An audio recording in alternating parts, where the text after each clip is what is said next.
কোনটা? এটা এটা মেলাতে হবে মা, এটা ইসে করা, ম্যাচিং করা। এটা এটা হলো দশেরা, এই যে রাবণের তখন 10টা মাথা, ওকে বধ করা হয় ওটা। এটা ঈদ, যে মুসলিমরা ঈদের সময় কোলাকুলি করে। ওটা ঈদ, ঈদ এটা ফেস্টিভ্যাল, ঈদ। কোনটা? কোনটা কি এটা? এটা যে দাদাটা সুন্দর জল খাচ্ছে, এই যে সুন্দর করে পরিষ্কার জল করে জল খাচ্ছে।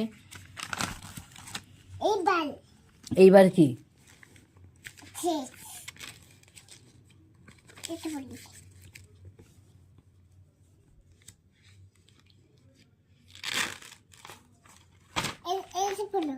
কোনটা? কোনটা পড়বো?